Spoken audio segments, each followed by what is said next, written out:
കർത്താവിൻ്റെ തിരുനാമം വാഴ്ത്തപ്പെടുമാറാകട്ടെ. അനുഗ്രഹിക്കപ്പെട്ട ഈ നല്ല സമയത്തിനായി ദൈവത്തിന് സ്തോത്രം ചെയ്യുന്നു. ഒരു പ്രാവശ്യം കൂടെ ദൈവത്തിൻ്റെ വചനവുമായി ആയിരിപ്പന്നക്കൊണ്ണം സർവശക്തനായ ദൈവം ഒരുക്കിയ വിലപ്പെട്ട നിമിഷങ്ങൾക്കായി ദൈവത്തെ സ്തുതിക്കുന്നു, കർത്താവിനെ മഹത്വപ്പെടുത്തുകയാണ്. തുടർമാനമുള്ള ദൈവവചന ചിന്തകൾ എന്നെ കേൾക്കുന്ന പ്രിയമുള്ളവർക്ക് അനുഗ്രഹമായിരിക്കുന്നു എന്ന് ഞാൻ വിശ്വസിക്കുകയാണ്. ഇന്നും ഒരു ചെറിയ ചിന്ത നിങ്ങളുമായിട്ട് പങ്കുവെക്കുവാൻ ഞാൻ ആഗ്രഹിക്കുകയാണ്. പഴയ നിയമത്തിലെ പിതാക്കന്മാരുടെ കാലഘട്ടത്തിൽ ജീവിച്ചിരുന്ന ഒരു ഭക്തനായ മനുഷ്യനെക്കുറിച്ച് ഞാൻ അല്പസമയം പറയുവാൻ ആഗ്രഹിക്കുന്നു. ഇയ്യോബ് ആരായിരുന്നു, എന്തായിരുന്നു? ഏറെക്കുറെ ആൾക്കാർക്കൊക്കെ ഇയ്യോബിൻ്റെ ചരിത്രങ്ങൾ അറിയാം.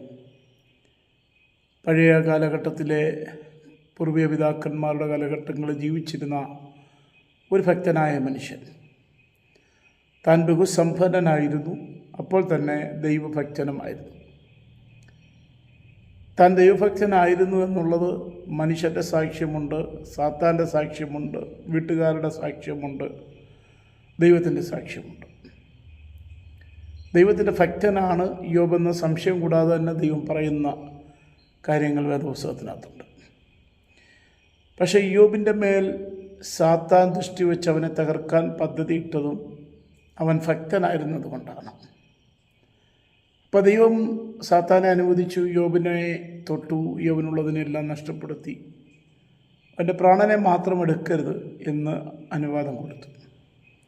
ബാക്കിയെല്ലാം അവനെ നഷ്ടപ്പെടുത്തി, അവൻ രോഗിയായി മാറി. ദീർഘനാളുകൾ വല്ലാത്ത അന്തരീക്ഷത്തിലൂടെ എല്ലാം നഷ്ടപ്പെട്ടവനായി ഇയ്യോബ് മാറിയ ചരിത്രങ്ങളൊക്കെ നമുക്കറിയാം. ശോധനകളും വേദനകളും നിന്ദകളും പരിഹാസങ്ങളും കുത്തുവാക്കുകളും ഒക്കെ കേട്ട് നാളുകൾ ഇയ്യോബ് കഷ്ടതയിലൂടെ കടന്നുപോയി. എന്നാൽ ഇയ്യോബിൻ്റെ സ്നേഹിതന്മാർ പോലും വ്യസനിപ്പിക്കുന്ന ആശ്വാസകന്മാരായി മാറിയെന്ന് വിശുദ്ധ വേദപുസ്തകം നമ്മെ പഠിപ്പിക്കുമ്പോൾ നമുക്കത് മനസ്സിലാക്കുവാനായിട്ട് കഴിയും.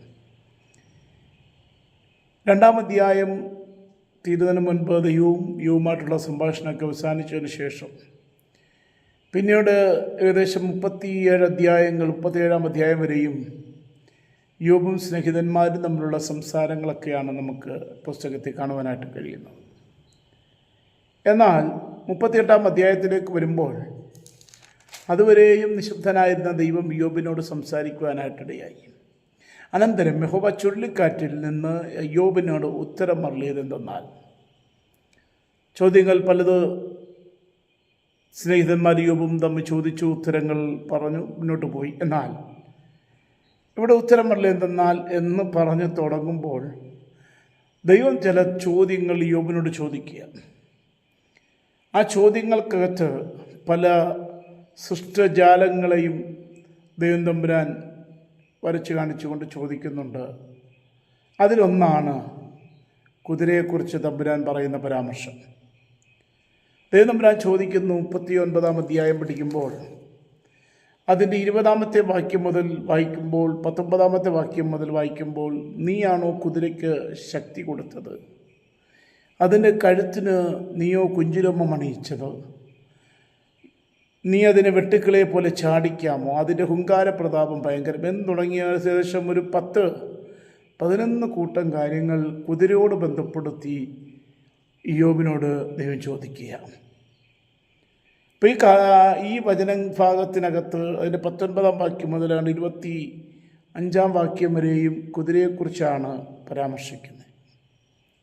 കുതിരയെക്കുറിച്ച് നമുക്കറിയാം, കുതിരകൾ ഉപയോഗിക്കപ്പെട്ടിരുന്നത് യുദ്ധത്തിനാണ്. യുദ്ധക്കളത്തിൽ പടയാളികളുടെ വാഹന മൃഗമായി കുതിര ഉപയോഗിച്ചിരുന്നു. കഴുതകളെ ഉപയോഗിച്ചിരുന്നത് സഞ്ചാരത്തിന് വേണ്ടിയായിരുന്നെങ്കിൽ അക്കാലഘട്ടങ്ങളിൽ കുതിരകളെ പടക്കളത്തിൽ ഉപയോഗിക്കുന്നു. അഭ്യാസനം നേടിയ, പരിശീലനം നേടിയ കുതിരകളെ പടക്കളത്തിൽ, യുദ്ധക്കളത്തിൽ ഉപയോഗിക്കുവാൻ ഇടയായിത്തീരും. അപ്പോൾ തമ്പുരാൻ ഇയ്യോബിനോട് ചോദിക്കുക, നീയാണോ കുതിരയ്ക്ക് ശക്തി കൊടുത്തത്? കുതിരയ്ക്ക് എന്തുണ്ട്? ശക്തിയുണ്ട്. ആ ശക്തി കൊടുത്തത് മനുഷ്യനാണോ? തമ്പുരാൻ ചോദിക്കുന്ന ചോദ്യങ്ങൾക്കൊന്നും ഉത്തരം പറയുവാൻ ഇയ്യോബിന് കഴിയാതെ വരുന്നൊരു സാഹചര്യം. അപ്പോൾ കുതിരയുടെ ചില പ്രത്യേകതകൾ അവിടെ കർത്താവ് വരച്ച് കാണിക്കുക. ചോദിക്കുന്നു, നീയാണോ ശക്തി കൊടുത്തത്? അതിൻ്റെ അർത്ഥം അതിനെന്തുണ്ട്? ശക്തിയുണ്ട്. ശക്തിയുള്ള മൃഗമാണ് കുതിര. ഓട്ടത്തിന് ശക്തിയുണ്ട്. പല കാര്യങ്ങൾക്കതിന് ശക്തി ഉള്ളതായി നമുക്ക് കാണുവാനായിട്ട് കഴിയും. പടക്കളത്തിൽ അങ്ങനെയുള്ള ഒരു ജീവിയാണ് ഉപയോഗിക്കേണ്ടതെന്ന് കർത്താവിടെ മനസ്സിലാക്കി തരുന്നുണ്ട്. രണ്ടാമത്തൊരു ചോദ്യം ചോദിക്കും, നീയാണോ അതിൻ്റെ കഴുത്തിന് കുഞ്ചിരോമം അണിയിച്ചത്?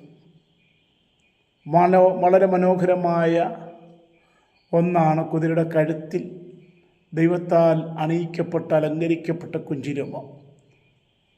മറ്റൊന്നും അതിനെ കാണുവാനായിട്ട് കഴിയുന്നില്ല. കുഞ്ചിരോമം അണിയിച്ചിരിക്കുക. അതിനെ കണ്ടാൽ ആകത്തക്ക നിലയിൽ അതിനെ പലരും നോക്കുന്നു. അതിൻ്റെ മനോഹരിത വർണ്ണിക്കുന്നതിൽ ഏറ്റവും പ്രധാനപ്പെട്ട എൻ്റെ കുഞ്ചിരോമമാണ്. തമ്പുരാൻ ചോദിക്കുന്നു, കുതിരയെ മനോഹരമാക്കിയ ആൾ നീയാണോ? അല്ല, ഞാനല്ലേ കുതിരയ്ക്ക് കുഞ്ചിരോമം അണിയിച്ചത്. അപ്പോൾ അതിൻ്റെയൊക്കെ പിന്നിലെ ചേതോവികാരം എന്താണ് ചോദിച്ചാൽ ദൈവം പറയുകയാണ്, യോബേ, നീ നിസ്സഹായന, നിനക്കൊന്നും കഴിയുന്നില്ല, നീ ഒരു ഭക്തന, ഞാൻ നിഷ്കളങ്കനായ ഒരു മനുഷ്യനാണ്, ദൈവകൃപയിൽ നിൽക്കുന്നവനാണ്, ദോഷം വിട്ടകലുന്നവനാണ്, നന്മ മാത്രം ചെയ്യുന്നവനാണ്, ദൈവത്തോടെ പാപം ചെയ്യാത്തവനാണ്. പക്ഷേ ഒരു കാര്യം നിന്നോട് ചോദിക്കുന്നു, നിന്നെക്കൊണ്ട് കഴിയത്തില്ല, എന്നാൽ എനിക്ക് കഴിയും. അതിൻ്റെ അർത്ഥം നിനക്ക് വേണ്ടി പ്രവർത്തിക്കാൻ എനിക്ക് കഴിയുമെന്നുള്ളതാണ്. ഇവിടെ കുതിരയ്ക്ക് കുഞ്ചിരോമം എന്ന് പറയുന്ന മാനുഷികമായി നാം ചിന്തിച്ചാൽ കൃപാവരത്തിൻ്റെ ജ്വലനമാണ്. ഒരു ദൈവ പൈതലിനെ, ഒരു വിശ്വാസിയെ ദൈവം തൻ്റെ തേജസ് കൊണ്ട് മൂടുന്ന, തൻ്റെ കൃപ കൊണ്ട് മറയ്ക്കുന്നത്, അതിൻ്റെ മനോഹരത. ഒരുവനെ, ഒരു ദൈവപൈതലിനെ മനോഹരമാക്കി തീർക്കുന്ന ഒന്നാണ് ആടയാഭരണങ്ങളോ ധരിക്കുന്ന വസ്ത്രത്തിൻ്റെ പകിട്ടോ ഒന്നുമല്ല, അവൻ്റെ മേൽ പകർന്ന ദൈവകൃപയാണ്. ഒരു മനുഷ്യനെ ദൈവതേജസ് കൊണ്ട് നിറച്ച് അവനെ ആകൃഷ്ടനാക്കി മാറ്റുന്ന ഒരു ഘടകം ദൈവം അവൻ്റെ മേൽ പകരുന്ന കൃപയാണ്. അത് വെട്ടുക്കളയെ പോലെ ചാടത്തില്ല, അത് കീഴ്പ്പെടുന്ന ഒരു മൃഗമാണ്. യജമാനന് വേണ്ടി കീഴ്പ്പെടുന്നു. അത് ഇടയ്ക്കിറങ്ങി ചാടി പോകുന്ന ഒരനുഭവമല്ല, ചാടിക്കുവാൻ കഴിയത്തില്ല. അതിൻ്റെ ഹുങ്കാര പ്രതാപം ഭയങ്കരമാണ് എന്ന് പറഞ്ഞാൽ അതിൻ്റെതായ ആരോഗ്യം, അതിൻ്റെ ശബ്ദം, അല്ലെങ്കിൽ അതിൻ്റെ തലയെടുപ്പ് ഭയങ്കരമാണ്.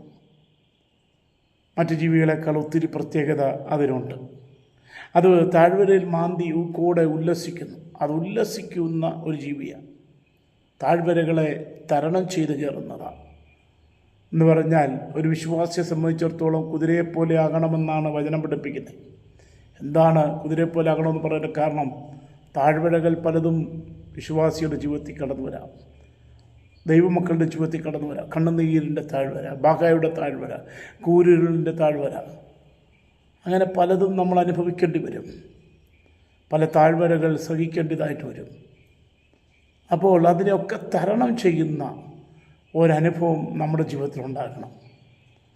അതിനെ തരണം ചെയ്യുവാനാണ് കുതിരയോട് നമ്മൾ ഉപമിച്ചിരിക്കുന്നത്. താഴ്വരകളെ മാന്തി ഊക്കോട് ഉല്ലസിക്കുന്നു. കണ്ണുനീരിൻ്റെ താഴ്വരയെ കൂടെ കടന്നുപോയാലും നമ്മൾ ഭയപ്പെടേണ്ട കാര്യമില്ല. നമുക്കതിൻ്റെ പിന്നിൽ ഒരു ദൈവപ്രവൃത്തിയും കരുതിയിട്ടുണ്ട്. ഉല്ലാസത്തിൻ്റെ ഒരു ഘോഷം ദൈവത്തിൻ്റെ വചനം പഠിപ്പിക്കുന്നുണ്ട്. ജയത്തിൻ്റെയും ഉല്ലാസത്തിൻ്റെയും ഘോഷം നീതിമാന്മാരുടെ കൂടാരങ്ങളിൽ ഉണ്ട്. അപ്പം ദൈവത്തിൻ്റെ മക്കൾ ഒരു കാര്യം മനസ്സിലാക്കണം. താഴ്വരകൾ പലതും നമ്മുടെ ജീവിതത്തിലുണ്ടാകും. വിശ്വാസഗോളത്തിൽ നാം ആയിരിക്കുമ്പോൾ, ദൈവത്തിൻ്റെ കൃപയിൽ ജീവിക്കുമ്പോൾ, ദൈവനാമത്തിലൂടെ നിൽക്കുമ്പോൾ താഴ്വരകളിലൂടെ പലതും കടന്നു പോകേണ്ടി വരും. എന്നാൽ അതിൻ്റെ നടുവിലൊക്കെയും നമ്മെ കരം പിടിച്ചുയർത്തുന്ന, നമ്മെ ഉല്ലാസത്തിലേക്ക് കൊണ്ടുവരുന്ന ഒരു സർവശക്തനായ ദൈവമുണ്ട് പ്രിയരെ.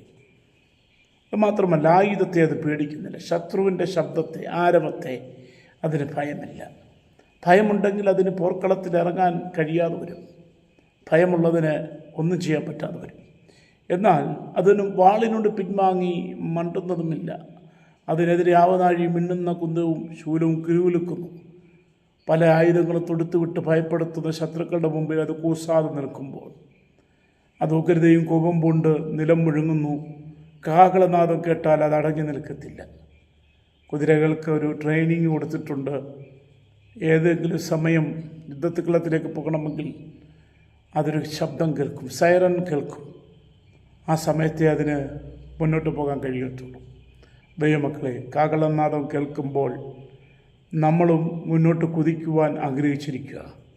കർത്താവിൻ്റെ കാഹളനാദം കേൾക്കുവാൻ സമയമെടുത്തിരിക്കുന്നൊരു കാലഘട്ടത്തിലാണ്. കാഹളനാദമൊക്കെ ധ്വനിക്കും തോറും അത് ഹാ ഹാ എന്ന് ചിനയ്ക്കുന്നു, അത് സന്തോഷിക്കുകയാണ്. കാരണം എന്താ? എൻ്റെ ട്രേണായി, എൻ്റെ അവസരമായി. ഞാൻ യുദ്ധക്കളത്തിലേക്ക് ഇറങ്ങുകയാണ്, ഞാൻ പോരാടാൻ ഇറങ്ങുകയാണ്, ഞാൻ ജയിച്ചു കയറും എന്ന് ഒരു ഉറപ്പോടെ ഇറങ്ങുകയാണ്. അങ്ങനെയാണെങ്കിൽ കാഹളനാദം നമ്മുടെ കാതുകളിൽ കേൾക്കുവാൻ സമയമായിരിക്കുമ്പോൾ നമുക്ക് ഭയം കൂടാതെ, ഭയത്തെ പുച്ഛിച്ച് തള്ളിക്കൊണ്ട്, ധൈര്യത്തോടെ, വിശ്വാസത്തോടെ, ദൈവത്തിൻ്റെ കൃപയിൽ ആശ്രയിച്ചുകൊണ്ട്, ദൈവം തന്നിരിക്കുന്ന കൃപാവരങ്ങളെ ജ്വലിപ്പിച്ചുകൊണ്ട്, ദൈവനാമത്തിനു വേണ്ടി ആത്മീയ ശക്തി പ്രാപിച്ചുകൊണ്ട്, ഭയം കൂടാതെ, വാളിനോടും ആമേൻ തോറ്റുപോകാതെ, കർത്താവ് തന്നിരിക്കുന്ന കൃപയിൽ മുന്നോട്ട് പോകുവാൻ ദൈവമായ കർത്താവ് നമുക്ക് അവസരം തരട്ടെ. കുതിരയെപ്പോലെ ദൈവശക്തി പ്രാപിച്ചുകൊണ്ട് നമുക്കും മുന്നേറാം. കർത്താവ് നമ്മെ അനുഗ്രഹിക്കുമാറാട്ടത് പറഞ്ഞുകൊണ്ട് ഞാൻ എൻ്റെ വാക്കുകളെ ഇവിടെ ഉപസംഹരിക്കുന്നു. കർത്താവ് നമ്മെ സഹായിക്കട്ടെ.